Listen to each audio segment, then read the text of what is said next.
Hello and welcome to episode 4 of my datapack tutorial series. In this episode I'm going to be going over a lot of stuff, basically anything relating to worldgen, which I've made a little flowchart for here. So this is everything I'm going to be going over in this tutorial, plus a bit extra. It might not be in this exact order. The arrows are like what references each other, but you don't have to include everything, and all of these are optional, so yeah. I'm going to start off with making your own custom dimension. Okay, so to make your own custom dimension, you can start with either dimension type or dimension, but dimension type you should probably start with.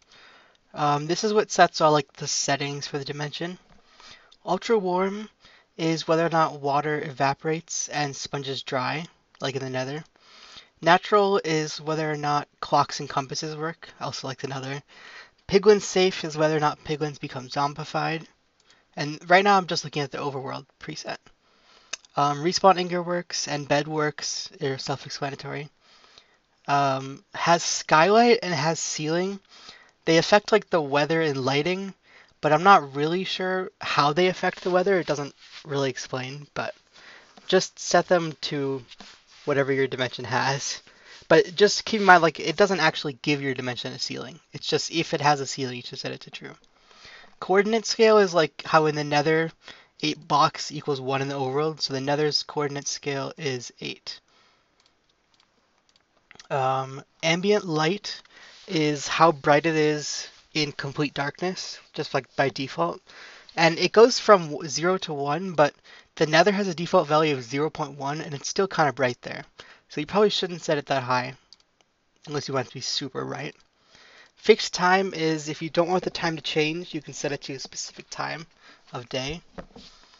Logical height is how high the dimension is in total. And it just determines, like, well, it says here, portals can't spawn above this layer. Effects is like sky effects. I think you can only set it to the built-in ones, but if you wanted it to look like one of these, you could do that. Infiniburn is what blocks burn forever. In the nether, it's like netherrack, or I think it's like most blocks in the nether. I'm not sure what it is in the overworld, but yeah. And you can make your own block tag if you wanted to, which I might go over in another video, but it's pretty simple. Minimum Y is the bottom of the world, and height isn't the top of the world, it's the total thing. It should be the same as logical height. So it says right here, the max Y is the minimum Y plus height. And this is negative, so it's actually like 319 at the build limit. Monster spawn light level is what levels monsters can spawn, but it's not the block light, it's like the sky light, because in the overworld, mobs can only spawn at 0 block light, but they can spawn from 0 to 7 skylight, so they spawn like not only at midnight, but they spawn as soon as the moon starts coming up, so it's just a little bit dark. But yeah. And in the nether, mobs can spawn anywhere at 15. 15 is the max block light. So yeah, I'm going to make a custom one to show here. I'm just going to make it the overworld, but I'll make it really bright, so I'll set it to 0.2. Maybe I'll make like a cave world or something. And then I'm going to save it as, I'll just name whatever. And next, we're going to move on to noise settings. Okay, noise settings is kind of complicated, so I'm only going to go over like the basic stuff and a little bit extra, but I won't be going over super complicated things. Anyways, so sea level is the level that the water generates out, like in oceans and rivers. By default, it's just 63. And this is actually a empty file, not the overworld, because the overworld file is really big and complicated. So I'm just gonna start with the default one, empty one. Disable mob generation is it stops mobs from generating, but only during generating the world. It doesn't disable them from generating normally. That's only game rule or biome specific. Yeah. Aquifers enabled are like, I think rivers are aquifers and like little bodies of water in caves are aquifers. So it's just whether or not you want those. Ore veins is specifically the really big ore veins, not like all ore veins. I'll show you an example. They're really rare, so it's here. It's like these. Um, they very rarely spawn these huge ore veins made out of like diorite and stuff and copper. I think there's only copper and iron ore veins. But it just enables or disables those because I think they're like hard coded in. So yeah. Legacy random source is whether or not to use the pre 1.18 random number generator, but I'm not sure if it really changes much. It doesn't change like the world generation because you can do that yourself. Okay, default block is the block that gets placed before being replaced, like when the biome generates or anything else. So it'll be like stone in the overworld, and I think netherrack in the nether. Yeah, but you can set it to anything you want. I'm going to set it to cobblestone just for testing. Default fluid is what spawns like in oceans and rivers. By default water. I think the nether it's lava. Noise options. Minimum Y should be the same as you set it in the dimension type file, and same with the height. So I'm going to keep those there. I'm not sure what size horizontal or vertical mean. They're a value from 1 to 4, but I couldn't find any explanation on them, so I would just leave them as whatever they're set to by default. I'm not sure they really matter. Okay, noise router is the complicated thing that I was talking about. They're all references to density functions. As you can see, this would open a density function, which I'll be getting into a bit in this tutorial, but not too much. I would just recommend joining my Discord for specific help with anything relating to this. I'm not like that knowledgeable on it, but I can at least help you figure it out more than this tutorial, I guess. But I would recommend just leaving them at 0 or using a preset value because they're kind of complicated. So you could just copy what the overworld preset is or whatever if you wanted to. But I'm just going to leave them as 0. They don't really affect that much, I think. I mean, they might. I don't know. But it doesn't really matter. Okay. Let's see. Next is initial density and final density. Final density is like the shape of the world. Also, there's this nice preview button which shows you what the world will look like. Initial density, I think the only difference between initial and final is it like smooths it out, but I don't know. I'm just gonna do final density because this is how you like shape the actual world. There's a lot of stuff you can do here. You can reference existing noise if you want, which are density functions, which I'm not really going to go over in its own file. I'm just going to be going over them. You can do inline here. So I'm going to do like a simple one just to show how it works. I'm not going to go over all these options, but you can join the Discord and I can help you with them because I do know how some of them work. So I'm going to do add, which will add 2 different noise functions, and then inline add. I wrote this out beforehand, so I'll remember it. And then I'm going to do interpolated here actually. Interpolated just smooths it out, whatever is inside of it. And here I'm going to do noise, and then set this to ice, just because that's what I chose, and set the scale. So this is what the world would look like if I kept it as this. But I'm going to add it with this Y-clamped gradient. I'm not exactly sure how this works, but you can use it to do stuff like this, you can see it's kind of like going from a value. It's a gradient. I don't know. I'm not going to really explain how this works, but if you do in the Discord, I can definitely help with stuff like this. But yeah, if you're making your own dimension and you don't want to do anything complicated, I would recommend just using a preset overworld or whatever. And then you can always like edit the preset one values to make stuff that you want. Here, I'll do an example. If I go to the overworld preset, you can see all the values like here. And you could just like edit any of these values to see what they change. They might not be, a lot of the values probably won't look that different when you change them because it's a pretty complicated equation, but yeah. Okay. Let's see. Next, I'm going to be going over spawn target. These ones, I don't really know what they do. I think they're more of like these, so I would also set them to preset or just ignore them, which I'm going to do. Spawn target is, it just determines where the player can spawn when loading into a world. So unless you're making like a new overworld, you could probably just leave this empty. But even if you're making a new overworld, you can just set it to the default overworld values. It really just determines like what biome the player can spawn in. So it's not that interesting. So surface rule is also very important.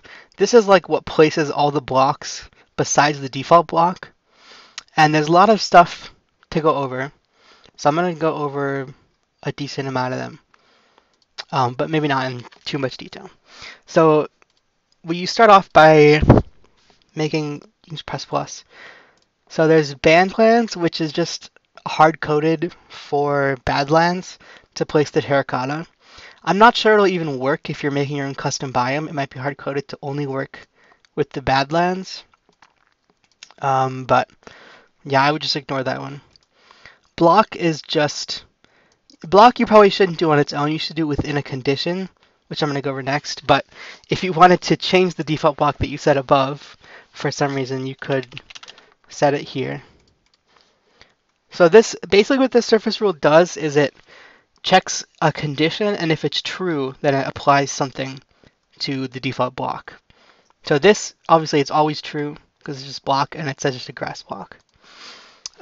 Sequence is just if you want a sequence within a sequence. I'm not sure why you would want to do that, but if it's like more organized, you can. Condition is where most of the stuff is. So first we have above preliminary surface.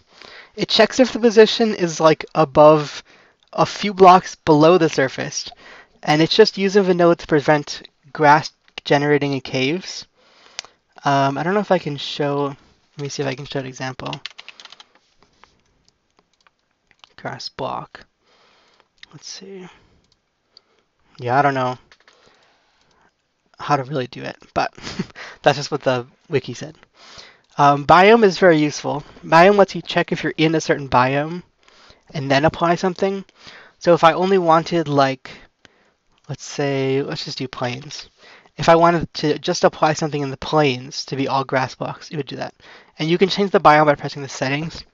So right now we're in plains, but if I change to a different biome, it won't be applied. Next we have hole. I'm not really sure about this one. The wiki says it checks if the surface depth is 0, but it doesn't seem to ever pass on this little preview here, so you might have to test it in-game, or I'm not sure, but yeah. Noise threshold is kind of complicated. It checks like the noise, whatever noise you set it to, at the position, and then it passes if it's within this range, which I'm not really sure what it does. If I set it to ice, and then Let's try something like this. I don't really know. It's possible it doesn't work in its preview, but I haven't gotten it to ever show up over here, so I would just ignore that. Not just inverts it. So if I have it set to, if you want to apply to everything except for something, you could do not. So if it's not the plains, then it'll be grass. So now if I change it to any other biome, it'll all be grass.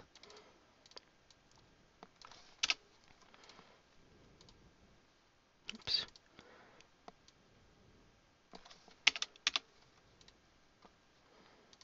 There we go. Okay. And steep checks if position that it's at is like a steep face, but it only checks on the north or east sides of a mountain. That's what the wiki said, so I'm not really sure what that means. I thought it would check like steep everywhere, but it doesn't seem like it does, so I guess just ignore that one unless you can figure it out. Stone depth is very useful. That's what places stuff like on the surface. So you set the surface you want to check. Floor is the floor, and ceiling is like below stuff, like that. So if I wanted to make a layer of grass, you can just do 0 offset. The offset is how far it goes down. If I set it to 5, it'll be really thick. 0 is 1 block, so it's offset by a difference of 1. And add surface depth just like makes it a little bit deeper, but not everywhere. I'm not really sure how it works, but if you want it to be just like extra deep, you can set it to true. And secondary depth range, you can see it only changes it like somewhere. I'm not really sure how this one works either, but you can experiment with it or just ignore it. Temperature is the next one. Temperature only passes if the position is cold enough.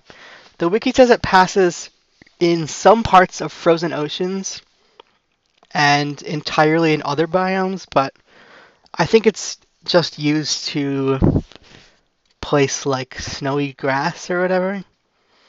But I tried doing it in the preview and it didn't show up, so you might have to test it in game.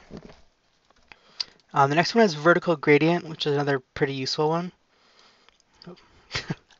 So the random name can be set to whatever. You can just set it to nothing. It doesn't really matter. It's just like the seed for the randomness. True at and below is where the gradient starts, and then false at and above is where the gradient ends. So let's set it to something like this. Let me see. I might have done it in reverse. Yeah, there we go. Okay. So you can see it's true at and below -64, which means below -64 there's no gradient. So if I set this to -32, you can see below that it's just solid. So you can do that. And above this value, if there's nothing, that's where the gradient starts. I might have said it in reverse when I explained it, but this is a good example. And you can set it as an absolute value, or you can do like, in vanilla, the way bedrock is placed is they do it like this. I'll show you. They do bedrock and they do above bottom for both. And I think they just do, it should be like this. Like that. So it's just 5 blocks above. And then the bottom is completely solid. Which is cool. Next is water. It says it checks how deep water or lava is at the current position. You can see it does something, but I'm not really sure what it means. I guess it like just doesn't go past water or lava. I think that's what it seems to do. So yeah, that's interesting if you wanted to do that. The last one is y above, which just sets to true if it's above a certain height. So if you wanted to like make nothing generate at above like 80, I could set it to 80 and then just set this to air, And I think that would just make nothing above that. So you could cut off the world if you wanted to, which is pretty cool. So I'm just going to make an example one for this dimension. I wrote it out. I'm going to do, first I'm going to do the bedrock, which is vertical gradient. Do this. I think it was like this. Right? Yeah. So I get the bedrock. Next I'm going to put grass on the surface. So that is the stone depth. Oops. Grass block. And then I'm going to put dirt beneath the grass block. If you have multiple stone depth ones, the order that they are placed in is like the order that you have it in this file. So I'll show you. If I set this to dirt, it'll be beneath the grass, but if I move it up, it'll override the grass. So you got to make sure you put them in the right order. And then I'm gonna make deep slate below 0. So you do condition, vertical gradient, I'll just name it deep slate. And then I'm gonna do, I think 64. Okay, I always put them in the wrong order. There we go. So deep slate generates, but I want it to actually be solid below this. So what I actually want to do is, let me do absolute 0 to, let's do -8 to 0. There we go. Now it's just like a smooth transition right there. So I think this is good for my example dimension. So I'm going to save this. There we go. And I think now we can put this into the dimension. So here's the dimension type that we made earlier. So we're going to type like this, because that's what I named it as. Generator, debug world is like a world with every block in every position, so you probably shouldn't use that.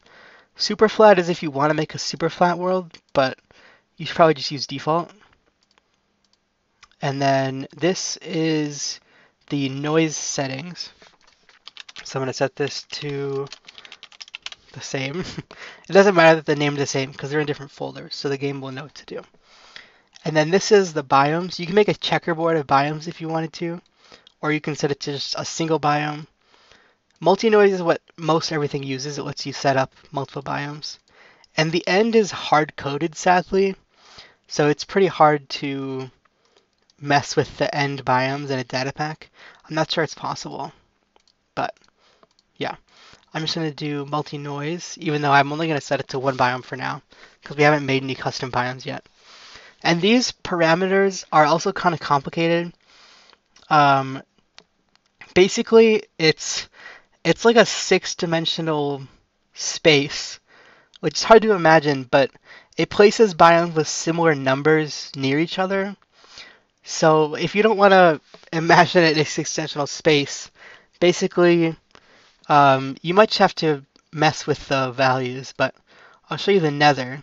You can leave a lot of them as 0, as you can see, but it just places the similar ones. So nether wastes is pretty close to crimson forest, so I think those ones will always be next to each other for the most part. As you can see, they're usually touching.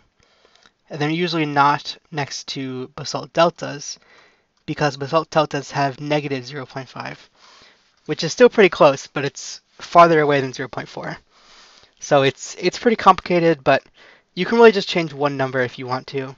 And it has this nice preview to show you what it looks like, as you can see.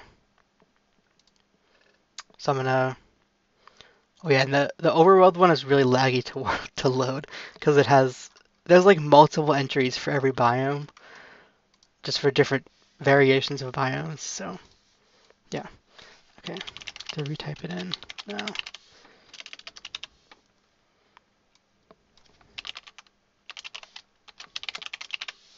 go, and I'll just set it to the planes, and I'm going to save this.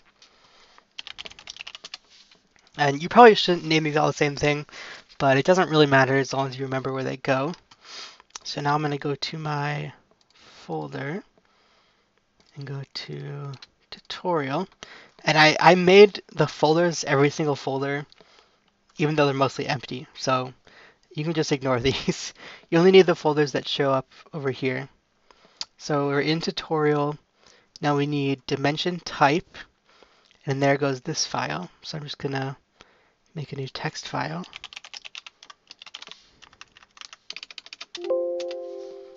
And then copy it from here. And save the file. And then next we need noise settings inside of worldgen, which is here. Let's copy that.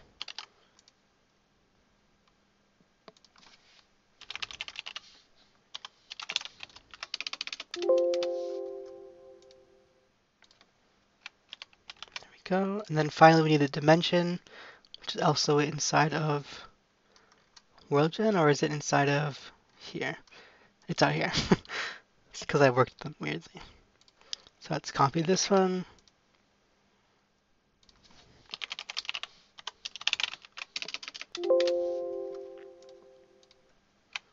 Paste it.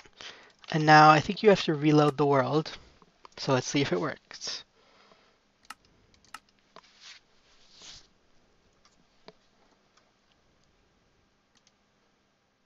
And it's always going to give you that warning when you're messing with worldgen stuff.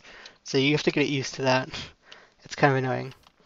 So to go to your dimension, you have to do execute in, and then it should show up in this list of dimensions. You can see it's right here. And then run TP, and then the coordinates. I'm just going to go to 0 and then like really high up, so I don't spawn in the ground. Although I made it kind of chaotic, so let's see what it looks like. Let's see. It takes a bit to load in the first time because it generates all the chunks. So as you can see, we have the grass surface and the dirt below. And because it's plains, every plains like feature is spawning, so there's grass everywhere. If you don't want any of those, I'm going to go over biomes next, and I will show you how to customize all of the stuff that spawns there. And that also includes the ore and stuff. Those are all biome specific. And then we'll go down and check if the deep slate is here. It should be pretty low down. Let's see how high up. Okay, I'm just going to go into spectator mode. Let's see. Deep slate should be around here. As you can see, it's like a gradient. And then below that, it's completely solid. And then let's make sure bedrock is generating too. And it looks like it is. So there we go. That's a nice test dimension, although it's kind of a mess. And as you can see, it's on the website. With the noise settings preview, it's kind of hard to tell what it's actually going to look like because it's just a 2D slice of the world. So it's kind of always better to just test things in-game because as you can see, it's a lot different than what it looks like on the preview. So, yeah. Next, I'm going to be going over biomes and everything relating to that. Okay, so this is the biome JSON file. The first thing we have is temperature, which just controls like the grass and leaf color, and it also controls whether or not it snows, but only if you set it has precipitation to true. For example, in vanilla, snowy taiga is negative 0.5, and a desert is a value of 2. I'm not sure if there's a max or a minimum to this range, but you probably shouldn't set it too far off of those because it wouldn't really do much. So yeah, I'm just gonna leave it as default. Downfall also just controls the grass and leaf color. I'm not really sure how either of these control them because you can set them directly down here. But maybe if you don't set the color here, it modifies them, but I'm not really sure. Has precipitation is just whether or not it rains or snows. I'll set that one to true.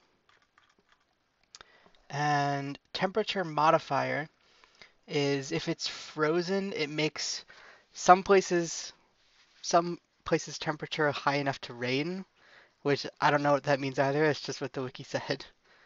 Um, but yeah, it's just none are frozen. So I would also probably ignore that one unless you're trying to make a frozen biome, in which case I guess just set it to frozen.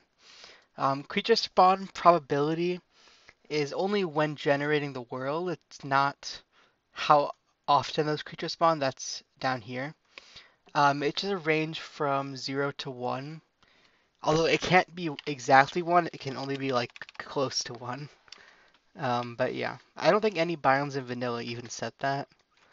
Maybe they do, but you can. It's optional. You can leave it empty. These are all the colors, and if you click on this, it lets you just choose like a normal color picker instead of just a number. And I have some preset colors. I'm gonna make like an amethyst biome, for an example, just to show off some features. So I set them beforehand. There we go. And grass color and foliage color, I'm just gonna leave empty because there's not gonna be any. But those are also just the colors of them. Grass color modifier, it only has dark forest or swamp. I'm not really sure what they do either. It didn't say in the wiki, but I guess if you're just making either of those biomes, you should set it to them. Ambient sound is in vanilla only used in the nether. I'll show you an example. Let's see. Nether wastes. This one. You can hear it's kind of just like an ambient sound. I think it has to be like a looping sound because you can't set like a how often it plays or anything. So if you wanted to use this in your biome, you would have to use the preset nether ones, or you could make a resource pack and make your own sound for it, which I'm not really sure how to do at this point, but maybe I'll make a tutorial for that in the future. And it's the same with mood sound and additions sound. Those are also only used in the nether. Actually, mood sound, every biome in the overworld has this set to just the cave noise. And they set it to a tick delay of 6,000, which is, I think, like, I don't know. I'm not going to bother doing the math in my head. But block search extent, I don't know what that one means, but the offset is how close it is to the player. So if you wanted to play, like, right at the player, you could set it to 0, but if you want it to sound like it's far away, you could set it higher, which is cool. I'm going to set this for my biome to this sound. And I'm just going to guess for these values what I think they should be. I guess we'll see how good it sounds when I make the biome. That's a lot of what worldgen is like. Just kind of a lot of testing. Distant sound, nothing. Music is the music to play in the biome.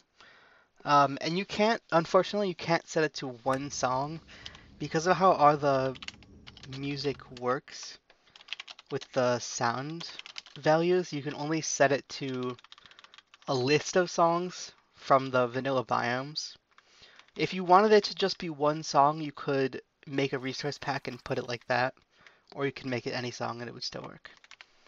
So I'm gonna just set it to the overworld. I have to do Minecraft. The Grove biomes. Is that even a biome? I guess it is. But yeah, I'm sticking to that one just because I like the songs in that playlist. You can also look them up if you want to know what each of them are. If you just go to songs or music, you can see them all here. So, yeah. Next, oh yeah, so the minimum and maximum delay. I'm just gonna set them to, I think they're in ticks. So I'll set it to 0 to 100 or 1000 and replace the music. Particle is the particles that spawn like in the biomes. I'll show you an example. If I make this, by the way, you can fill biomes, which is kind of cool. If I do this and set it to the basalt delta, you can see the particles are now spawning, which is pretty cool. So you can set that to any particle in the game, and you can change how often it spawns. This amount of particles is, let me see, this is set to 0.118, so you probably don't want the value to be much higher than that, because this is a lot of particles. So I'm going to set it to the which particle, and I'll just do the same as, actually, I'll only do less than that. I'll do like 0.5. Now, spawners is what like mobs spawn in the biome, and they're sorted into categories.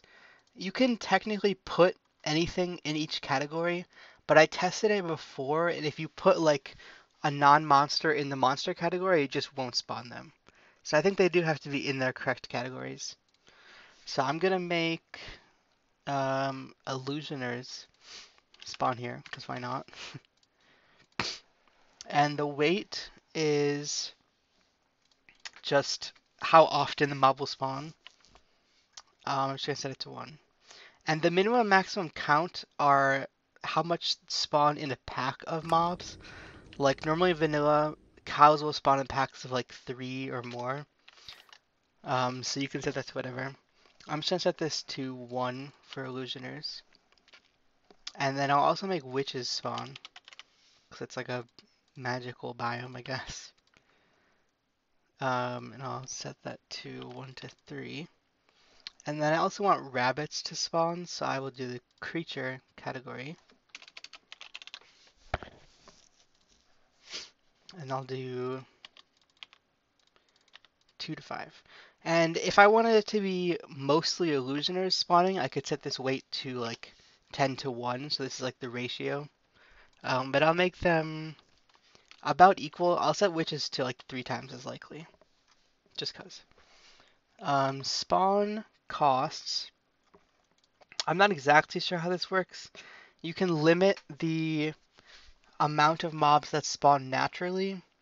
In vanilla, it's only used in the Sultan Valley and Warped Forest, and they set it to an Enderman with these values. They're just the default values. I'm not really sure what the energy budget or the charge is, but basically it just makes them spawn less. Like it reaches a certain limit. So if you want to do that, you can mess around with it, or just copy the vanilla values of these and mess around with them a bit. But I'm just going to leave them empty. Carvers is like the types of caves that you want in your biome. In vanilla, there's only 4 types. I'm going to make my own custom one later in this tutorial, so for now I'm just going to leave it blank. And then finally, placed features is a list of steps. It can be any amount of steps, but all the vanilla biomes use 11 steps from 0 to 10. And they technically have names. The names don't really mean anything, but every vanilla biome has them like consistently, because if you have multiple custom biomes, you have to make them consistent if you have like the same feature in multiple biomes, or else it'll conflict with each other. So the vanilla names for the steps is step 0 is raw generation, step 1 is lakes, step 2 is local modifications, underground structures, surface structures, strongholds, underground ores, underground decorations, fluid springs, vegetal decoration, and top layer modification. So I can show you an example of how they're ordered in vanilla. I'll just go to like Cherry Grove. So you can see here, they have the lakes in step 1, because that's the lake step. Amethyst Geode is in the local modification step. I'm not really sure what that one means, but yeah. Underground structures, these are the monster rooms. All the ores are in step 6 for underground ores. Then there's underground decoration. I guess infested is a underground decoration. Um, they have the fluid springs in step 8. These are all the plants basically in step 9, and then step 10 is top layer modification. I think it might just be used for this in vanilla for freezing water. So yeah. For my biome, I'm gonna make a few custom features. So for now, I'm gonna leave this blank and move on to making a configured carver. So for configured carvers, there are 3 types that you can make. Cave and nether cave have the same fields, so I'm not sure there's really a difference. Canyon has a few extra fields, which I will go over. But I'll start with just cave. And there's also a bug on the website. If you switch to canyon and then back, the extra ones don't go away unless you set them to something. So just, that's kind of annoying. Yeah. Well, they updated it. Maybe they fixed in this. But anyways, so the probability is the probability that each chunk generates caves. In vanilla, caves are 0.15 and canyons are 0.01. Y is the levels that the cave can generate at. And by the way, I'm calling them caves, but carvers can be used for anything really. They just create like pockets of air, which is usually mostly caves, but you could set the Y level really high and then it wouldn't really be a cave. So just if you wanted to. Y scale is it like vertically stretches the carver. Vanilla caves are set to 0.1 to 0.9, and canyon is set to just 3. And I'm going to make, for an example, just like a really tall cave. So I'll set the probability to 0.1. I'll set the Y level from -64 to 0. And I'll set the Y scale to 3 for a cave, just to see what it looks like. The lava level is the level at which lava fills carvers, but the wiki says that it's broken and that it always gets set to -56. But also on the wiki, they linked to the bug report, and the bug report said that it was fixed. So it's possible that it's fixed. So you can try setting it to something else, but it might be just set to -56 by default. I don't want lava in my caves, so hoping that it isn't broken, I'm going to set it to -65, and we'll see. Replaceable is what blocks it can replace. Since I'm making an amethyst biome, I'm going to set this to amethyst block. You can set it to a block tag though. So if you just want it to be like all stone types, you could set it to like base stone overworld, or I think there's a lot of replaceable stuff like this. So you can do that. I'm going to set amethyst block. Debug settings is you can set a list of blocks for a debug mode, but they only activate it when it's set to true. I'm not sure what this is really used for, unless you're doing something like really advanced. You probably don't need this, but you can mess around with it if you want, I guess, just if you wanted to test stuff. But I'm gonna leave it empty. Horizontal and vertical radius multiplier kind of stretch it again. I'm not sure what the difference between the Y scale and the vertical radius multiplier is. There might be something different, but in vanilla, caves are 0.7 to 1.4 for horizontal, and for vertical, they're 0.8 to 1.3. I'm just going to set them to 3 for both because I'm trying to make a big cave to see what happens. It might be too big, but we'll find out. Floor level is pretty confusing on the wiki. It says it changes the shape of the cave's floor. It's a value from -1 to 1. And the wiki says that 0 carves the terrain with ellipsoids and 1 with semi-ellipsoids. And it says that 1 results in a level floor. But I don't know what -1 does then. So I don't know. It's a bit confusing. I think in vanilla they're just set to 0 maybe. I mean, I can check. Let's see. In vanilla, they have it set to, I guess, -1 to 0.4.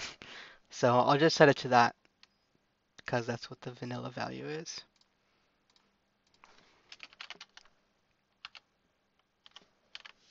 Was it -0.4? I forgot. Let me check. Yeah, okay. So that's the configured carver. And now I'm going to save this. I actually forgot to save the biome the other one, but hopefully it saved it. So I can go back and save it.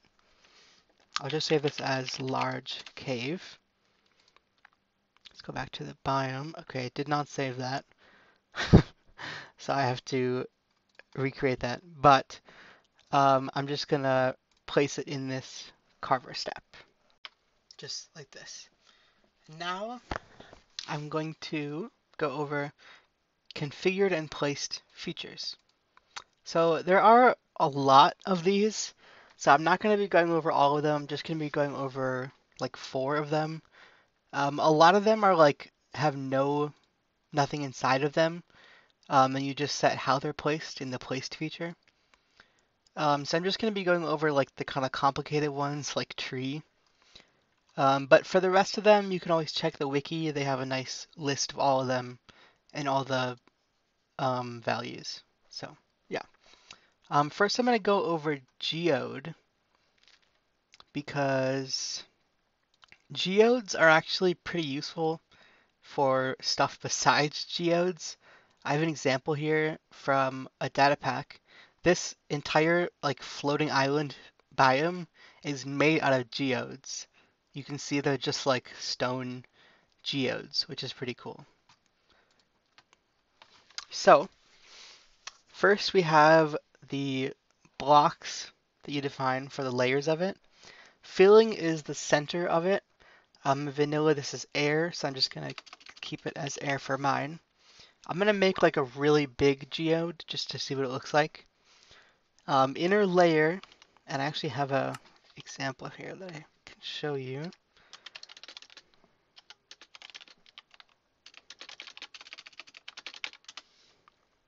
Let's go to this dimension over here. So the inner layer is air, and then, or the filling layer. Inner layer is amethyst block in vanilla.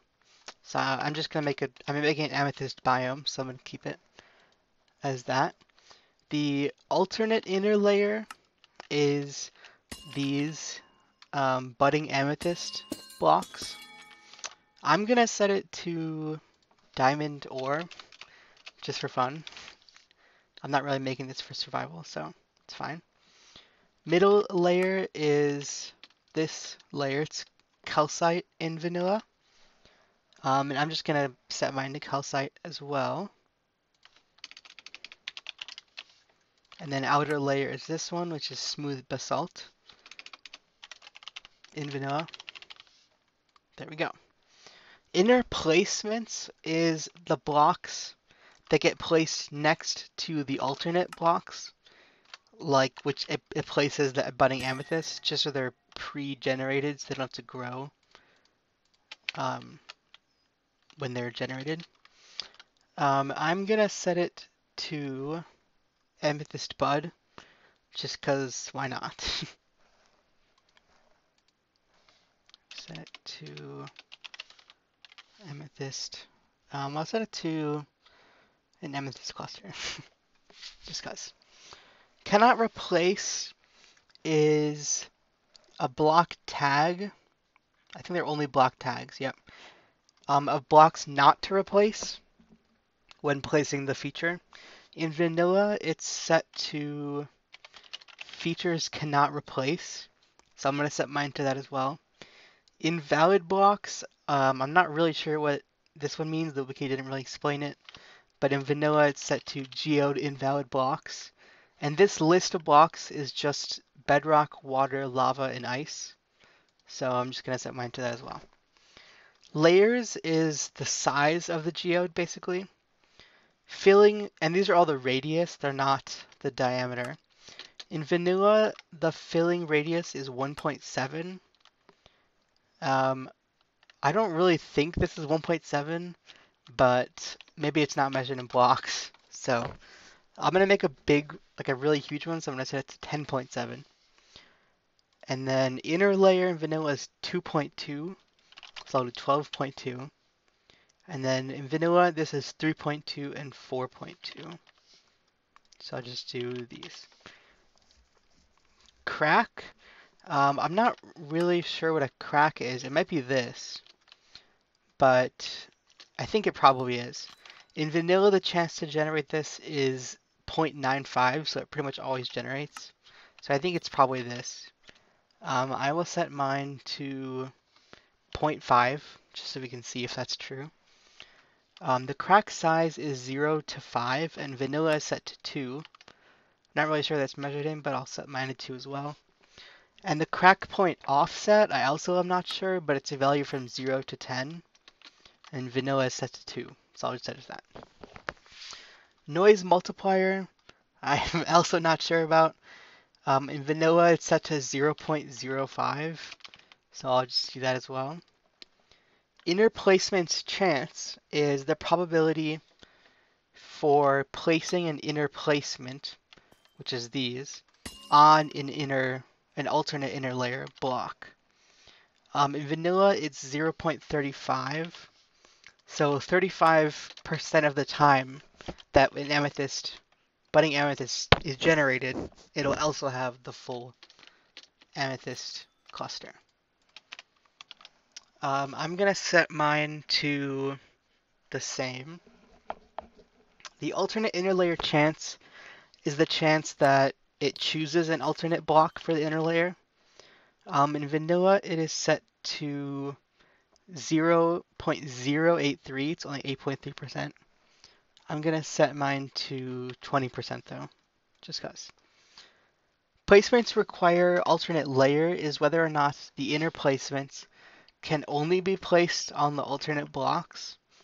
I'm not really sure what happens if you set it to false, because the wiki says that this determines when they're placed next to an alternate layer. So I'm going to set it to false to see what happens. The outer wall distance is the distance from the center of the geode to the wall. In vanilla, it's 4 to 6. So that might be the size of it, but I'm not really sure because I already defined the size earlier. So I'll just set mine to 15 to 20, I guess. And in vanilla, it's 4 to 6. I might have already said that. Distribution points, I have no idea what it does. In vanilla, it's 3 to 4, so I'll just set it to that as well. Point offset, I also don't know. In vanilla, it's set to 1 to 2.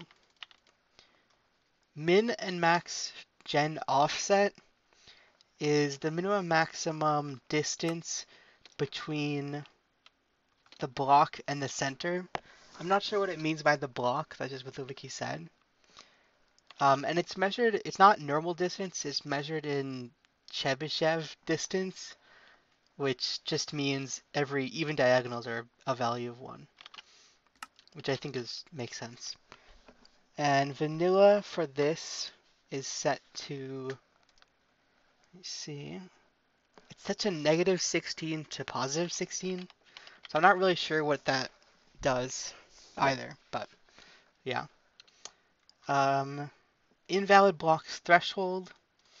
It checks the distribution points, so I guess that's what those are for, near the center of the geode, and if the number of invalid blocks is more, the feature won't be generated. I don't know what that means, but in vanilla it's set to 1, so I will set it to 1 as well. And then let's save this as large geode. Now the next feature that I'll go over is tree. I'm not going to make a tree for my biome, so I'll just tell you what each of the values do. Ignore vines is simple. It's just whether or not to generate the tree even if vines are blocking it. So like jungle tree probably has it set to true. Yeah. Just reset it. Force dirt is whether or not to place dirt below the trunk, even if there already was dirt, because you can set the dirt provider to something that's not actually dirt. And minimum size, the size is a bit confusing. You can set it to 2 or 3 layers. Minimum clipped height, I don't think any tree in vanilla uses this, but it's a value from 1 to 80. I'm not really sure what it is. The limit is a value from 1 to 80. And at heights lower than whatever you set the limit to, it uses the lower size. And higher than this, it uses the upper size. So this is like the value that it changes from lower to upper size. And if you set it to 3 layer, there's a limit and an upper limit. And upper limit is when it switches to the upper size, I think. And normally the limit switches to middle size. So yeah, it's a bit confusing. I tried making my own tree and it wasn't exactly what I was trying to make. So I would recommend joining my Discord, and I can probably help you more directly if you're trying to make a tree, because they can get pretty complicated. Dirt provider is pretty simple. It's just what the dirt block is, and it only places this if force dirt is set to true, or if there was no dirt below the trunk already. So you can see here, it placed the dirt when I generated this tree that I made. The trunk provider is the blocks of the trunk. And for this example tree, I set it to multiple different blocks, as you can see. So it doesn't have to be a single block, which is cool. Foliage provider is the leaves, and you can set it to anything. Root placer, I'm not really sure how it works. You can only set it to mangrove type, because I think only mangrove trees had roots in vanilla. The root provider is what the roots will be. The trunk offset Y is the offset perpendicular to the trunk. I don't really know what that is, but in vanilla it's set to 1 to 3 for the mangrove tree. Above root placement is the block to place above the root. Here, let me go to a mangrove swamp so I can show you a better example.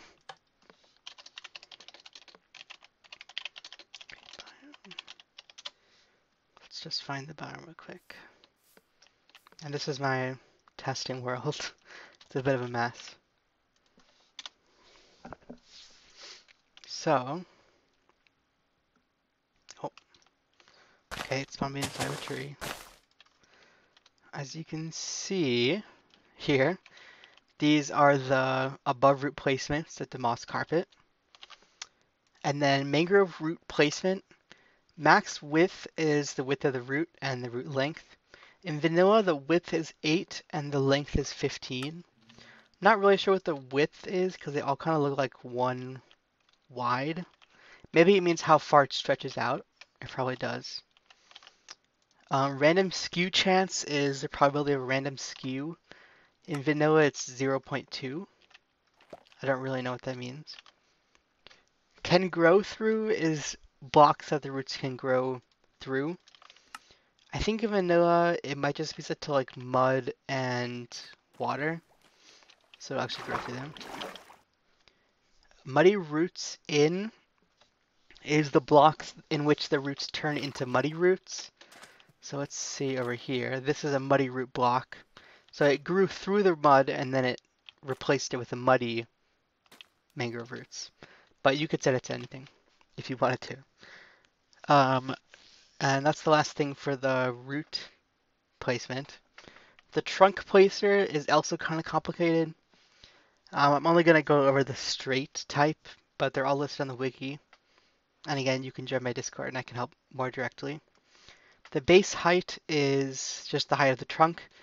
And I think height random A and B are just two different options to add to the trunk. Maybe you can only have 2 variations of a tree height. I'm not really sure though, but in vanilla, oak trees can be a few different heights, so I'm pretty sure that's what it is. But you might have to mess around with it yourself. And then foliage placer is for the leaves. Most of these are the same, as you can see, um, but you can check the wiki, of course, for the other ones. And cherry is kind of complicated, so I would also check the wiki for that one because I didn't really bother to look at it. The radius is just the radius of the leaves. And be careful, you don't want to set this more than 7 because all leaves have a hidden value. You can see on the over here, the distance to the trunk. And if that distance is more than 7, they will just decay. These ones won't decay because I placed them, so persistent is set to true. But if you generate a tree and the leaves are wider than 7, as soon as they're generated and the player loads the trunks, all of the leaves will just start decaying and they'll drop a bunch of items and it'll be super laggy. So if you really want a tree with leaves that big, then you have to make sure that you set the foliage provider. I'll set like a leaf. Oops. Make sure you set the properties persistent to true and then they won't decay. So, yeah. You might also just be able to set the distance, but they might also just immediately update themselves when generated. I'm not really sure. I didn't test it. So next, the last thing in trees is decorators. There's a bunch of preset ones. Let me see. So for leaf, vine, cocoa, and beehive, it just has probability, which is 0 to 1. In vanilla, beehives have a really low chance. They're like 0.05, and vines are set to 0.25. So that's just like a reference. Alter ground just takes a block, and this is the block to replace the ground with. I'm not sure what the difference is between that and the like dirt provider. It might be like if you place is it dark oak? No, it's whatever the tall trees are. They replace the ground with podzol, so it might be that, but I'm not really sure. And then attached to leaves is kind of complicated. I didn't go over creaking heart, but there's nothing inside of it, or trunk vine. Attached to leaves, the probability that it's attached to leaves is from 0 to 1. Exclusion radius is the minimum value of the horizontal distance between two decorations, and the exclusion radius y is the same for the vertical distance. So if we set this to like 5, then they would be a minimum of 5 blocks away from each decoration, so you can make them more rare. Required empty blocks is the number of empty blocks required by the decoration. I'm not really sure what that one means, but again, it's 0 to 16. Block provider is the block of the decoration to place. And directions is the direction to generate. I'm not really sure what this does, but yeah. So next one we go over ore. This one's pretty simple, but I'm going to make this one for my biome. And I will make like a really big lapis ore vine, or vein, not vine. The size is the size of the ore vein from 0 to 64, but it's not the amount of blocks in the vein. If you set it to 3, which I think is the smallest it can be, I mean, you can set it to 1 or 2, but I think it generates nothing. Setting it to 3 results in a max of 4 ores. That's what emeralds are set to. And this is like per feature generated. And 64 results in a max of 864 blocks. So the scale gets pretty big. So just be careful of that. You don't want to set it too high probably. I'm going to set it to 8, which might be too many lapis ore, but it's probably fine. Discard on exposure chance is the chance to not generate the ore if any part of the vein is next to air. So for example, there is some buried ore, and their discard exposure chance is 1. So if any part of it is exposed to air, it just won't generate. Set this back to default. Okay, I have to do like this. So I don't really care. I'm going to just keep that as 0. And targets is the block to replace with um, or any other block.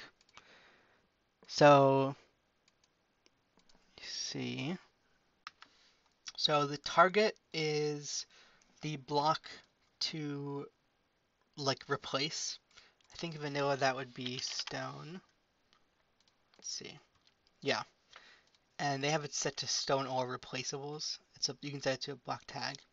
And the state is what to replace it with.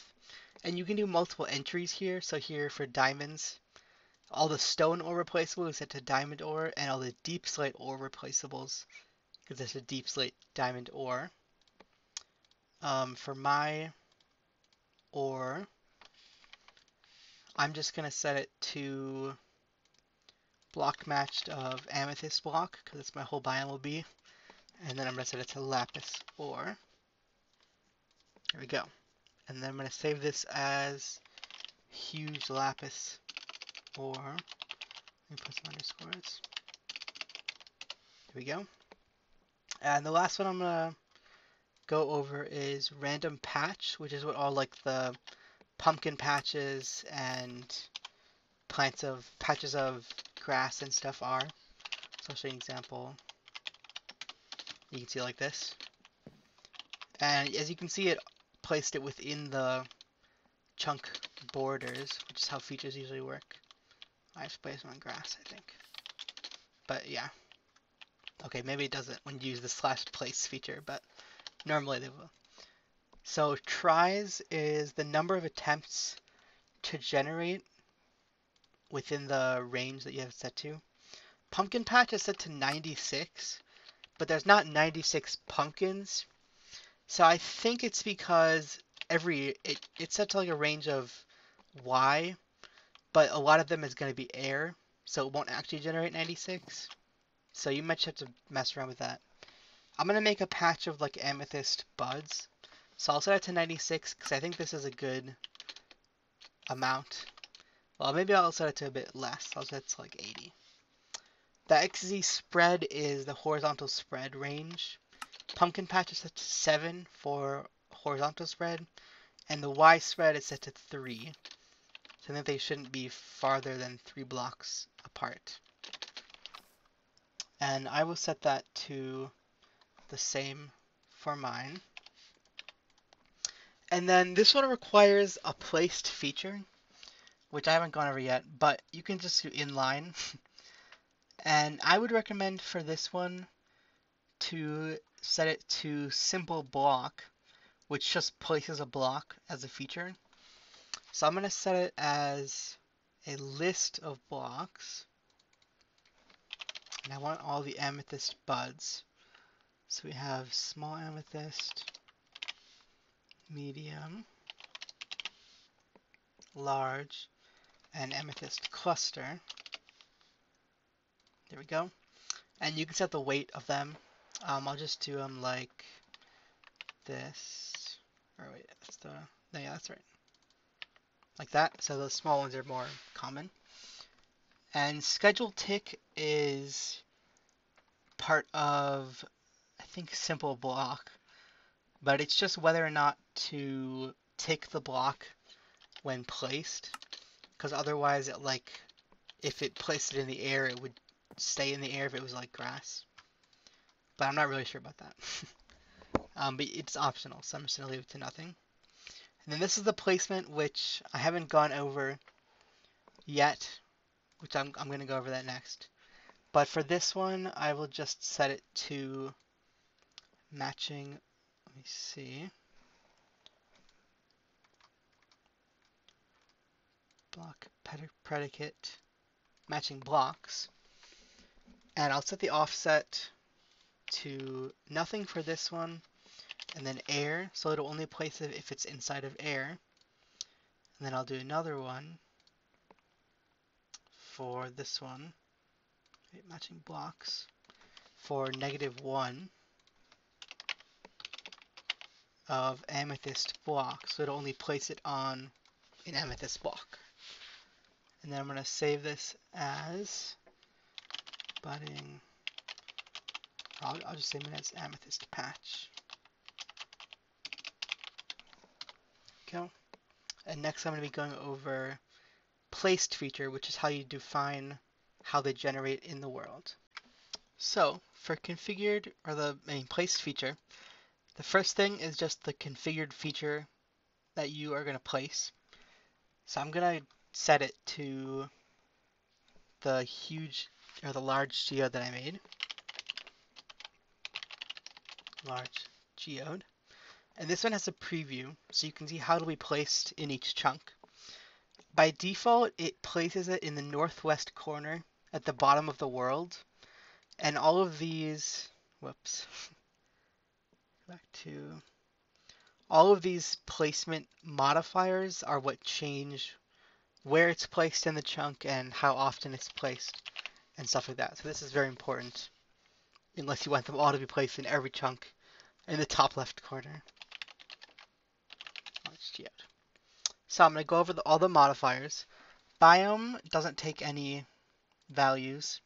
It just prevents the feature from being placed outside the edge of a biome, because since it places it per chunk, obviously the biomes can go through chunks. So this chunk would, because it's part of it is in the whatever biome this is, forest, it would try to place a feature here, but if you set it to biome, it won't place it here. Although if your feature is big, if it starts the feature here, it can still go outside the biome. It's just the start of the feature that isn't placed outside the biome. Next is block predicate filter, which I used for the amethyst patch. You can just set it to a filter, and it only places your feature if this filter passes. There's a lot of these, I'm not really going to go over them, but a lot of them are pretty simple. You can just match blocks or fluids, and you can set the offset, or you can set it to always true if you wanted to. Next is count, which is how many are placed within each chunk. You'll see if I set it to more, it doesn't look like there's more, but that's because they're all being overlapped. So with count, you have to have some sort of random offset, which I will get to. Next is count on every layer, which actually has an offset built in. And this one it's how many to place on each layer of the world. I'll show you an example in vanilla. Let's go to here.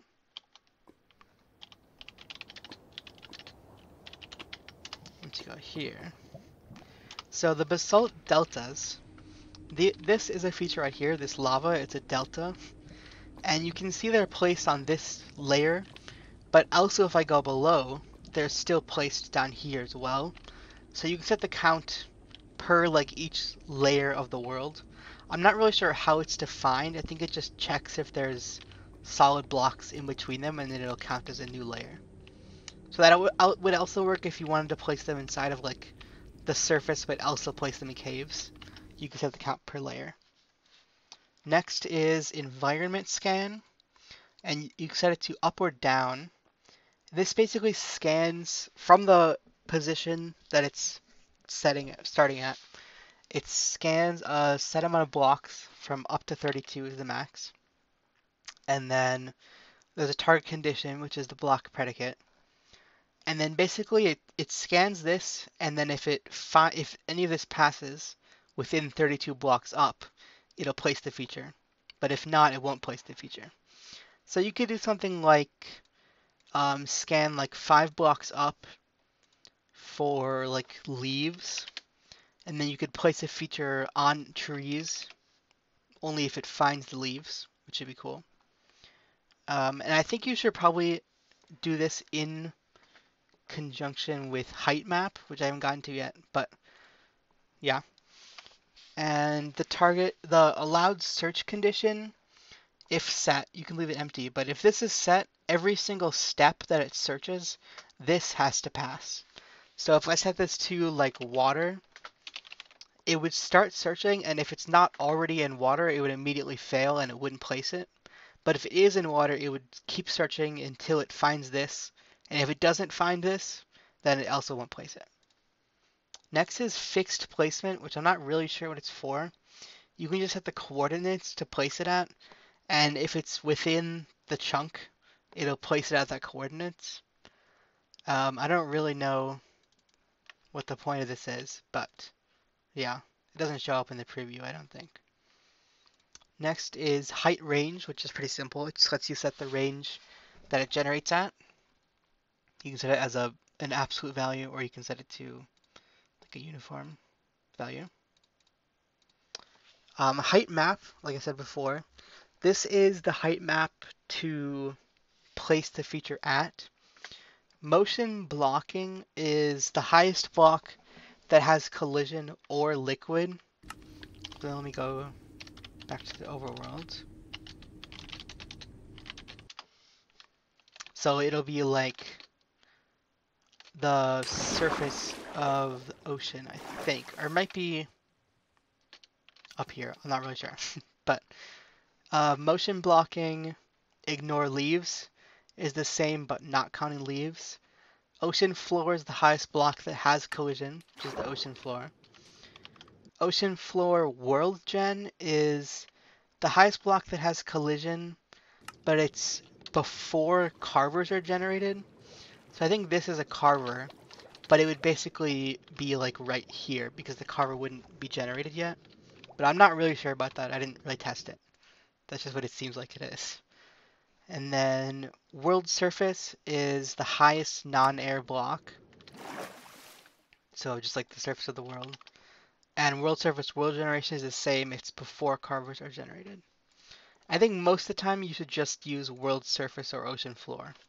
And those are probably the most useful. In square, just randomizes the placement within a chunk. Only the X and Z coordinates, not the Y coordinates. And it doesn't take any values, but this one's pretty useful. Noise-based count.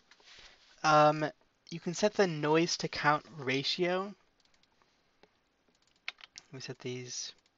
So basically, this is like, you can see it's kind of just randomizing whether or not to place it in a chunk, but because it's noise, it'll be kind of a smooth transition and not completely random. So you have patches of no generating. And then noise factor scales the noise horizontally. I'm not really sure what it does. Changing the value doesn't seem to do anything. Unless you set it to like -1, or maybe not, but I would just ignore that one. Noise offset is basically the rarity of how it does it, but it's, I think, only a value from -0.6 to 0.6. So if I set it to like 0.1, you can say it's more common. But you can see like the patch of emptiness, it kind of closed in. And I'll make it more clear real quick. If I set the count to 5 and do this, so you can see how many are placed. And this has to be first. By the way, they run in order that you have them defined. So you can see if I move them around, it has different results. If they're randomizing things on the bottom, it won't do anything because it already set the count. But yeah, you just have to reorder stuff. So as you can see, there's like a patch here, but if I set it to -0.1, you can see they're a lot farther apart. Yeah. Next one is noise threshold count. The threshold, the noise level is the threshold within noise of when to switch from below noise to above noise. I think it's just a value from -0.4 to +0.4. So if I set it to 0, it'll be about even. And let's set it to 5 when it's above and 3 when it's below. Wow, that's not really clear. Let me set it to 10 and 1. So as you can see here, there's two different like patches. When the noise is above 0, they're 10, and when it's below, they're 1. So this makes some cool patches of stuff. And if you change this, if I set it to like 0.1, you can see there the below noise is more common. And the end of 0.1, it'll be less. And you can also just set one of them to 0 if you want like a patch like that, which is pretty cool. The next one is random offset, which is pretty simple. It just lets you set the offset. The in square is just a shortcut to set the XZ spread to 15, I think. Or it's like 0 to 15. And by the way, the random offset doesn't work on this preview. You can see if I try to move around, it's completely frozen. It only works if you set it to a constant value, which isn't random, but it will offset it. So I don't know why the preview is broken, but it does work in game. And the Y spread is the offset randomness for the Y level. The rarity filter is similar to the noise-based count, but it's a lot more random. And it's just 1 over the chance. So if I set this to 2, half of them will be empty. But you can see there's not really patches, they're just kind of completely random. So if you want that, you would use this one. And if I set it to 1 over 5, 1/5 of them will have the feature. Next is surface relative threshold filter. This is basically just a combination of height map and height range in one, if you want to. Height map is the height map to set to, and this is just the Y range. So, yeah. Surface water depth filter is pretty self-explanatory. It just, you can set the max water depth at the current position. And that's all of them. So I'm going to make my features that I made. I'm going to place them. So I will start with the large geode. And I will set it to, I'll do a rarity filter of like 30. So I want it to be pretty rare. And I'll do in square, so it's randomized. And then I'll do biome, so it doesn't place outside the biome. Although this dimension only has one biome right now, so it doesn't really matter for this. And I will save this as large geode. Next I will do the lapis ore. Lapis, wait, I have to make a new file first, or it'll override it. The website's kind of annoying like that. New empty file. Huge lapis ore. For this I'll set a rarity filter of 1 over 7. And I'll just keep it in square and then biome. I'll save this as large lapis ore. And then finally, I'm going to do the amethyst buds patch. Amethyst patch. That. And I will set it to in square and biome. And for this one, I'll set the height map to world surface, so it actually places it on the surface. And I'll save this as amethyst patch. And now, before I turn all these into actual files, I have to remember to come back to the biome and place them in the placed features. So, the geode in vanilla is placed in step 2, so I'll just place mine here as well. Tutorial large geode. Ores are step 6.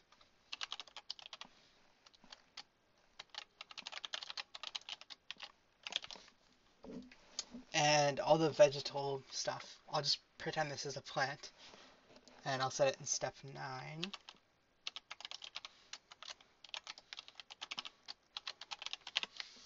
Like that. And I had an issue one time where I set it to single and it didn't generate. It might have been a fluke, but I just always set it to multiple now because you can still have one inside. So now I have to turn all these files into actual things here. Oh wait, there's one more thing. Inside of the dimension file, I have to set it to this, the biome that we made. Amethyst. There we go. So first I will go to dimension and edit that. I'm just going to do it myself. Amethyst. And next we have everything else is in worldgen. The biome.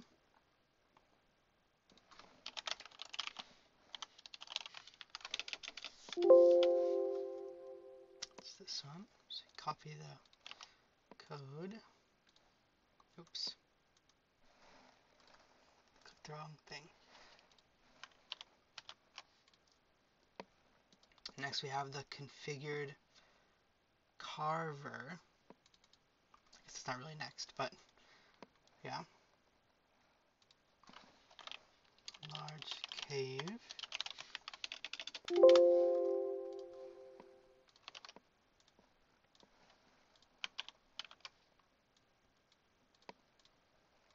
Then we have configured features, and here there are 3 that I made.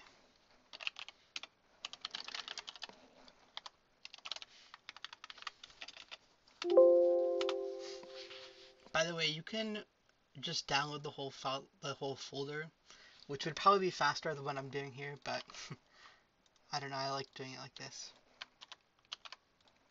But if you download the whole thing and just drag it into it, it'll combine folders, so you don't even have to place them.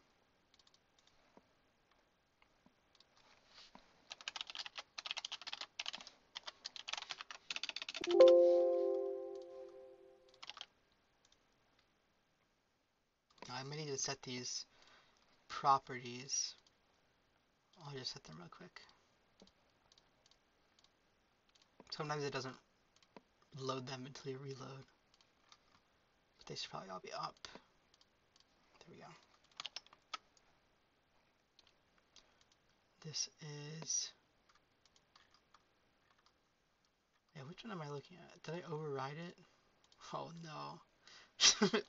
I might have overridden the Lapisaur. That's fine. There's no Lapisaur anymore.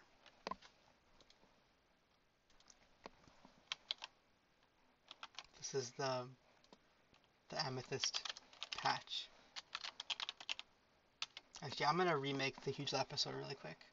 Okay, I remade them, and it also turned out that I override the other ones, so I had to remake them. But I got them all here. Next is placed feature. Make all of those.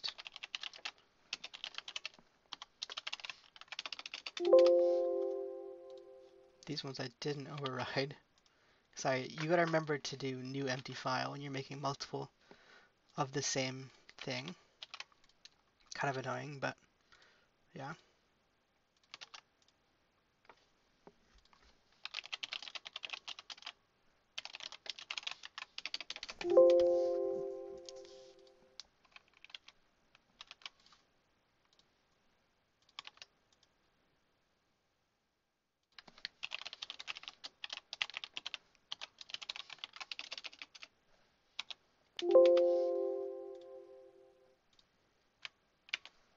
And there we go. So let me just make sure real quick we got the biome and the configured carver, the configured features, and the placed features. Okay, now because I edited all of this stuff for the dimension, I'm gonna just delete the file for it, which is in dimensions, just so it regenerates it. Oh, and you have to save and quit real quick. Oops. So let me delete that, so it'll regenerate it. Now we go back in. Uh-oh. Okay, let me fix this real quick. Okay, I figured out what the issue was. I had set this to 1.21.4, but that's actually the newest snapshot, and it changed a bit with the biomes, so I just had to reset that. So now, if we go to the biome, hopefully everything worked and looks good. It might look a little crazy, but let's find out. Let's see. Oh, okay, you can see all the witch particles. They're kind of a mess.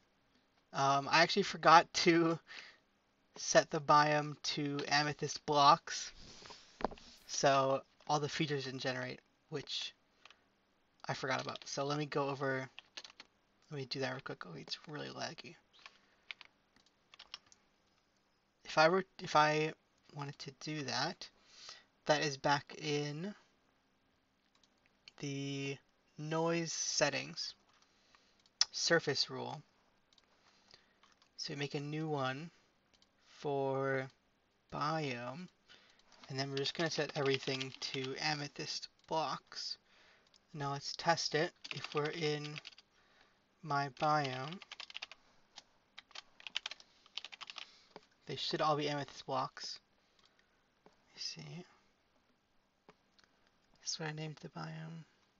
I didn't set the biome here. I'm dumb. There we go. They're just black here, but it's fine. So now I need to update this in my files, which is in noise settings. There we go. And I'm going to regenerate the world. And just a quick tip, if you delete the world file you're in when you're in the dimension, sometimes it causes errors. So it's probably a better idea to go to a different dimension and then log out and delete it, just to not cause any errors. So I'm going to do that. There we go. And now, hopefully, everything works this time.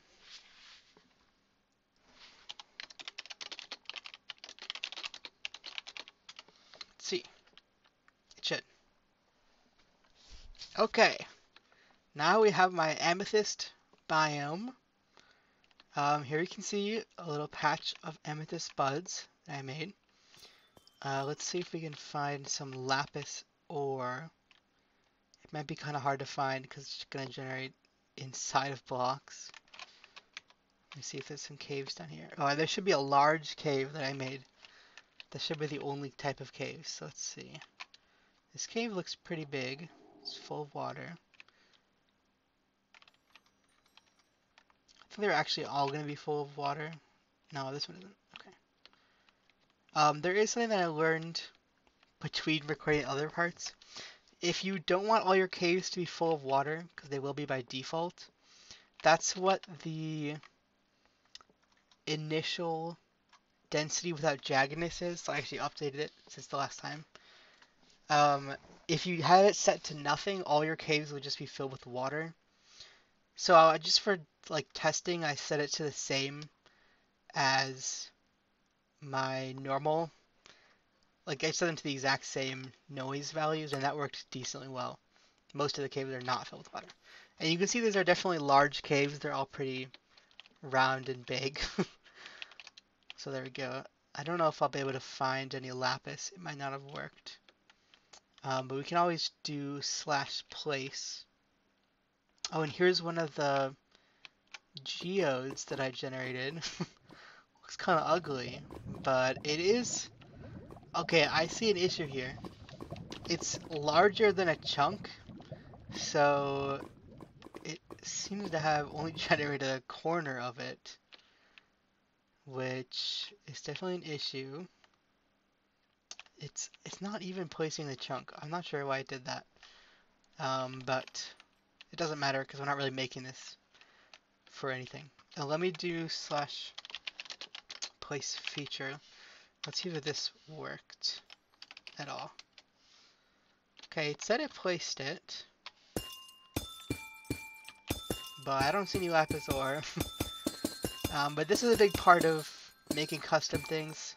It's sometimes you mess up and name something wrong, or things don't work as you expected them to. It's kind of finicky. And we can see if the lava level worked. It looks like the wiki was right. It's set to -56. So I guess that's just kind of broken.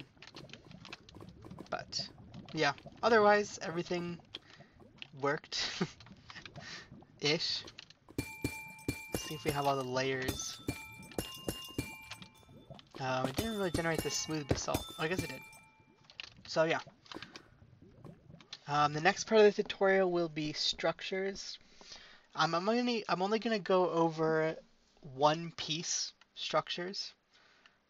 Um, because multiple piece structures like dungeons, like the stronghold, use jigsaw blocks. And I do know how to use them, but there's already a really good tutorial made by Connour. So I'm just going to link to that in the description, and you should just watch their tutorial, because I don't think I could explain it as well, and it's an actually mostly up-to-date tutorial. So, but I might go over them like a tiny bit, just to show the basics. But, yeah, I will get to that next. Ooh, look at this. Jesus. Jesus is real in Minecraft. It's a sign. Okay, sorry for the abrupt cut. I'm just recording them all in sections. I'm too lazy to edit otherwise. This is the final part of the tutorial, hopefully, and I'm going to be going over structures. So I made this crystal spire. I'm not good at building, so I just kind of made it ugly, just for a showcase.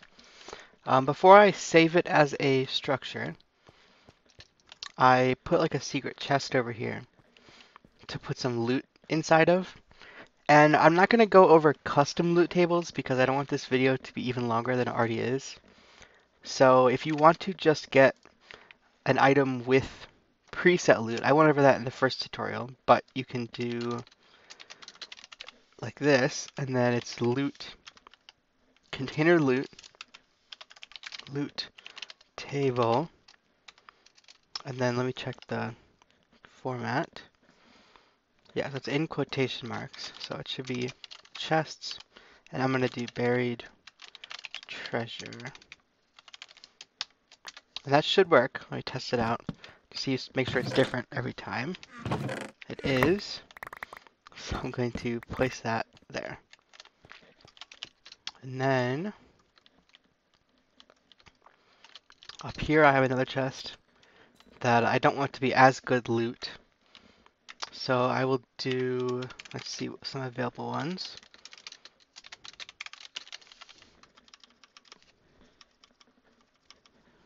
I'll just do an igloo chest because I don't know. It doesn't really matter. I'm not making this for anything really. Igloo chest. My inventory is full of crap now. I might not have even picked that up. Here we go. Yep, there we go. Let me just get rid of all this garbage.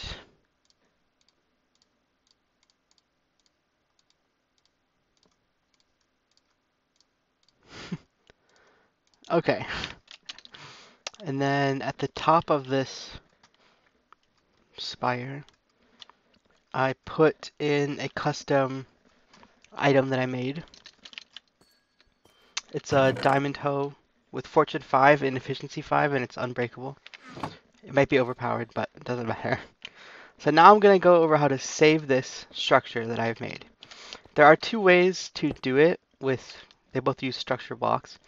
One is you can just set the size of the structure like this, and then it'll create a box, but you'd have to manually count it, or you'd have to keep editing it to make sure it's right.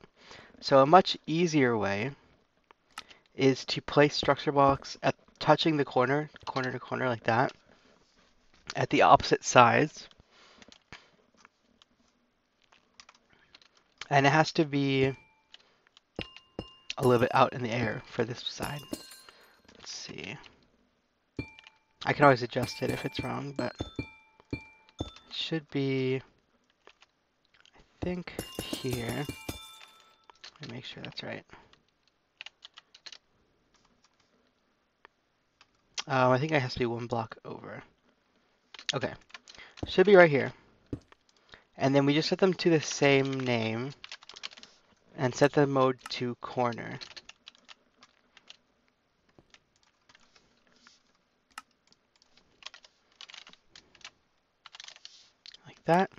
And then you just press detect, and it'll load for a bit. Oh, I forgot to put it in here. And then you press detect, and there we go. And then you want to make sure that it's actually right, and everything's inside of it. Oh, it didn't work up here. There might be a max height for structures. Let me see. Oops.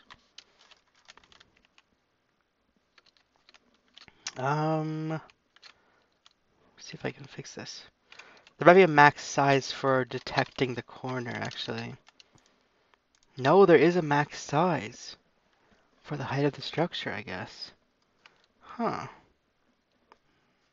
Well, I might have to edit this structure. Okay, so I looked it up.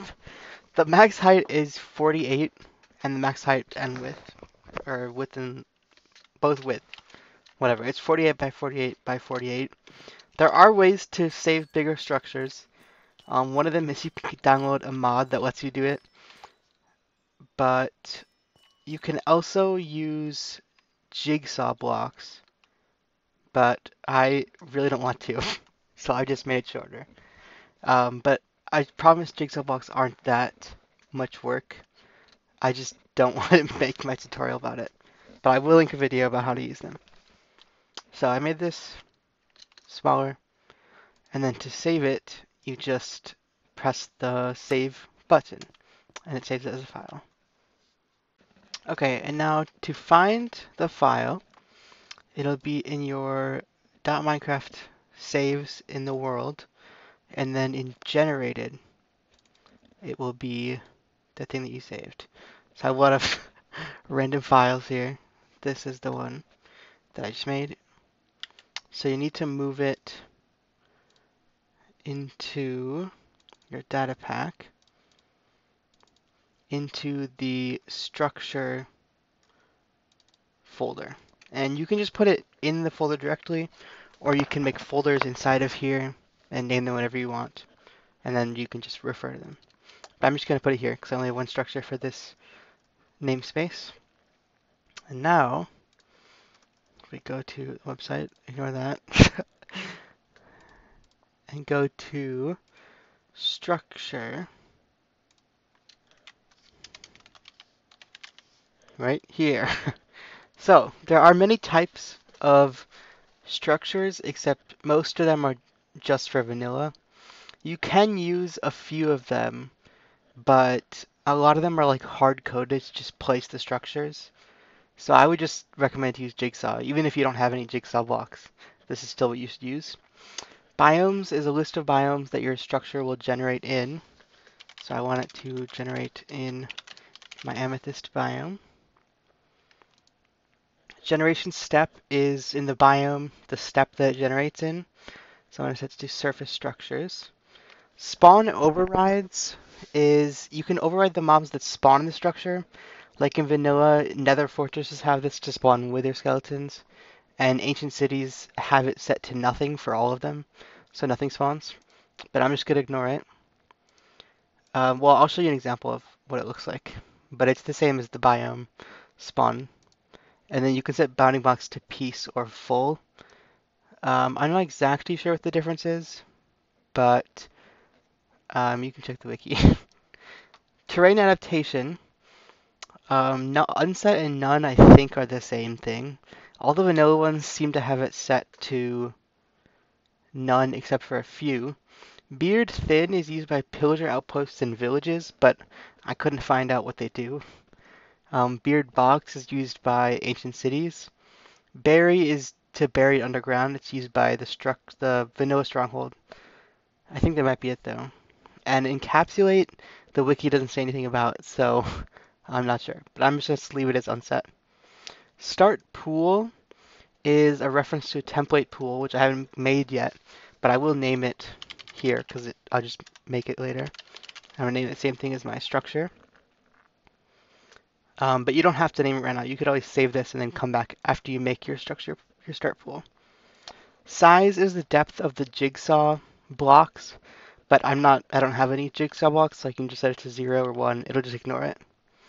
Start height is the height to generate the structure at, unless you set the height map. If you don't set the height map, this will be the actual height that it can generate at. You can set it as a list, but I want mine to generate on the actual surface. So I'm going to set the project start to height map to world surface and leave this as 0 because this is the offset from that. Start jigsaw name only matters if you have a jigsaw block, so I'm going to ignore it. Max distance from center is the max distance from jigsaw pieces to the structure start. But I don't have any, so I can just ignore it or leave it as this. Use expansion hack. I don't know what it does, but villagers use it, but I couldn't find out what it actually meant. Dimension padding is the padding on the top and bottom of the world limit. So it'll be like how far away it is from either of those, but that doesn't matter to me, so I'll leave it empty. Liquid settings, it has a warning, but you can actually leave it empty because all the vanilla ones do. But it's whether or not to override. Well, no, this is just you set it to apply waterlogging or ignore waterlogging for your structure, but I'm gonna ignore it. I think it defaults to apply. And pool aliases, this will be in the video that I link for the jigsaw blocks. It has to do with jigsaw blocks. But anyways, I'm gonna save this as Amethyst Spire. And I actually do need to change this to Amethyst Spire. Now I'm going to make this template pool. Just go to here. The fallback is the template pool to use if the structures in this pool can't generate, but you can also just set it to Minecraft empty to leave it as nothing. The elements is all the structures within this. So if you just have one structure and no jigsaw blocks, you just have a single one. But if you have a jigsaw block structure, there'll be a list of all of the pieces here. The weight is how likely each piece is to generate. Projection, rigid is just normal. Terrain matching is like what village roads do, where they like go up and down to match the terrain. Location is the location of the file of the structure. So I set it in tutorial Amethyst Spire. And if I had put this in a folder, like a folder here, it would be the name of the folder and then slash and then the name of the file. But I just put it here. Override, this is what I meant by override. You can override it for specific pieces, but I'm just going to leave it empty. And processors is well, it's a reference to a processor list, but it lets you like modify the blocks in your structure after it's generated, which I will go over next. But for mine, I'm just going to leave it empty. And I'm going to save this. It's Amethyst Spire. Now I will go over the processor list. So you can do a decent amount of stuff with this. So you can see. Blackstone replace will replace all stone variants with the blackstone variants. And it'll replace iron bars with chains. Block age will replace blocks with their mossy variants, and this is a chance to change them. I think it's 0 to 1 maybe. Block ignore will remove specified blocks and keep blocks that were there before the structure generated. So you can put the list of blocks here. Block rot does not mean rotation. It's actual rotting. It randomly removes blocks from your structure and keeps blocks that were already there. And what I mean by keeps blocks that were already there is if your block rots away, if there was a block where it would be placed, it would replace it with that, if that makes any sense. Rottable blocks is the blocks to rot away, either single or multiple. And the integrity is the chance. But it's like the reverse probability. If you set it to 0.9, it means 10% of blocks are removed. So integrity of 1 means it won't rot anything, which I guess makes sense for integrity, but the wiki made it different, sounded different. Capped, the next one. This applies a processor to random blocks instead of all blocks. So this is, if you wanted to use Blackstone replace, obviously just putting it here would be kind of useless. But if you put it in capped and then put in Blackstone replace, you could limit it to a certain random amount of blocks to replace the Blackstone. Gravity is it changes the Y level blocks to fit the terrain. I think this is the same as the terrain matching setting, but you can change the offset and the height map. Jigsaw replacement is it just replaces the jigsaw blocks in your structure, but if you don't have any, you can not just ignore it. Lava submerged blocks. On the wiki it says blocks with incomplete outline shapes cannot override the lava, but I'm not really sure what that means. Nothing does nothing. Protected blocks. These blocks cannot be overridden by the structure, so it just won't override them like in the world. And rule is where a lot of stuff goes. The position predicate is, let me see. If you set it to always true, it will just always be true. But linear position, or axis aligned, the minimum and maximum distance. Minimum distance is the distance to use when the minimum chance is used, and the max is for the max chance. And the minimum chance, in the wiki it says, the chance for the predicate to pass when the distance of a block to the structure start is equal to or less than min distance. I don't really understand what that means, but I read that exactly what it says, so. But it's kind of an advanced thing, I think. Location predicate is a test to apply to the block that is being replaced by the structure. So not a block that's already in your structure, but a block in the world. And if it matches one of these, then it'll run something. Or it'll set it to this block. And you can do block state match and stuff. The input predicate is a test to apply the block that's part of your structure. And it's the same as the other one. And the output state is the block that is placed when all these are met. And block entity modifier, append loot, you can add loot table to like a chest.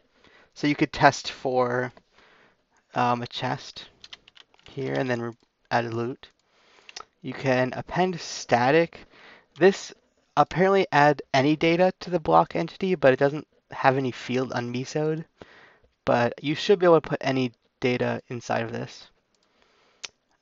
Clear just resets any field on the block entity, so it'll like erase loot tables on a chest. And pass through does nothing. So that's everything for the processor list, but I'm not going to make any for my tutorial. So next will be structure set. And this is like what actually places your structure. So this is the structure to be placed. So I set it to best spire. The weight is how likely. And then placement, there's random spread and concentric rings. Concentric rings is how the strongholds are placed. So it places them in like a ring, certain sized rings around the spawn. Salt is a random number. It's like the seed, so you can it doesn't really matter. Frequency reduction method, I have no idea, so I would just ignore it. Frequency is the probability to generate the structure if every other condition is met. So I will set this to 0.2 for my structure. I want it to be kind of rare. Exclusion zone, you can stop this structure from generating near certain other structures. So if I didn't want this structure to generate near ancient cities, if they were in the same dimension, I could put it here. And this is the amount of chunks of space between them. Locate offset is the chunk coordinate offset given when using /locate structure. I'm not really sure what this does, and it only matters for creative mode anyways, so I would just ignore it. Spread type, you can set it to unset. I'm not sure what happens when that, maybe it defaults to linear. I think linear and triangular are like this, but it didn't really explain it on the wiki, so this might be wrong. But that's my best guess. Spacing is the average chunks between the more copies of the structure. So I'm going to set this to 30. And the separation is the minimum chunks. You don't really set a max, so I don't think there is a max distance. It could generate really far away, which I guess makes sense because biomes generate pretty far apart. So I will set the minimum, or minimum to 15. Save this. And now you don't actually set structures within the biome, so I don't have to go back and edit anything else. I should just be able to download these files and it should work. So let's test it to see. So first we have structure.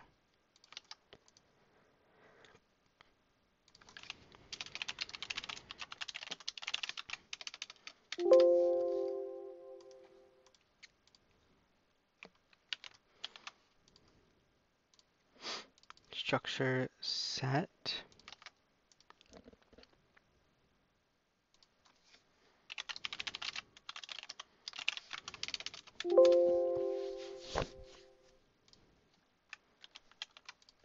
And finally, template pool.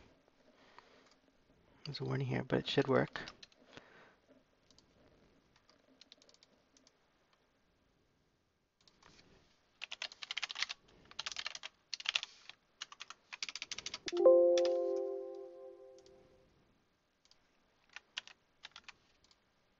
Okay, and then I'm going to reset the world. Yeah, I'm not in the world right now. So I don't have to fly very far away. Oh yeah, you have to log out first. So it saves it. Now delete it. And now, hopefully this works, because then I can be done with this like 2-hour long tutorial, which will be exciting. So,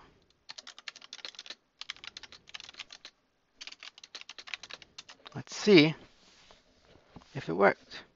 Well, I didn't get any errors when I joined the world, so that's a good start. Now let's wait for some chunks to generate. And then do locate structure amethyst spire. And let's see. Oh, found one. It might have placed me inside of it. Well, probably not, because this world can be pretty tall. It's taking a bit to generate, but that's fine.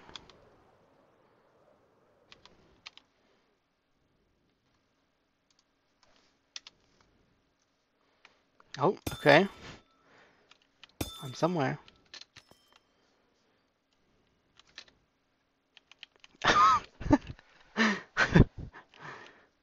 I probably should have paused the recording. Oh, okay. Here we go. Here is the structure that I just broke out of the wall of. Let's see if we can find the entrance. Might be a bit buried in the wall, which is fine.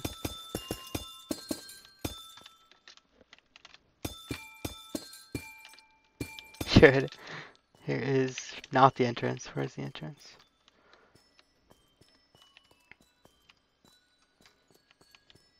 Oh. I guess I just missed it. Okay, but let's go see. Let's test this chest. There we go. Different from when I placed it. And then all the way in the top. And this one also works.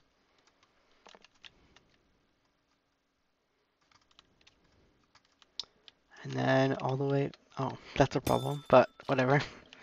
All up here is my special item. There we go. And yeah, that should be the end of this tutorial. And just a reminder to, if you need help with anything, you can join my Discord. And another reminder, I am starting a server pretty soon now that I'm finished with this, where anyone can make their own data packs for the server. And there might be other people's data packs. I'm going to hold a poll to see if people want like existing ones like Terralith or not. But regardless, it will be open to anyone. So feel free to join and play and hopefully make data packs for, because it would make it more fun. So yeah, the next tutorial I'm going to make, I don't remember what I said I would make it. Let me check. I said the next one would be, I guess, advanced custom items. So I will make the next tutorial about using functions to make more advanced custom items, which will be fun. So yeah, see you in the next one. Hopefully it won't take me a month or longer to make the next one like it did for this one. But yeah.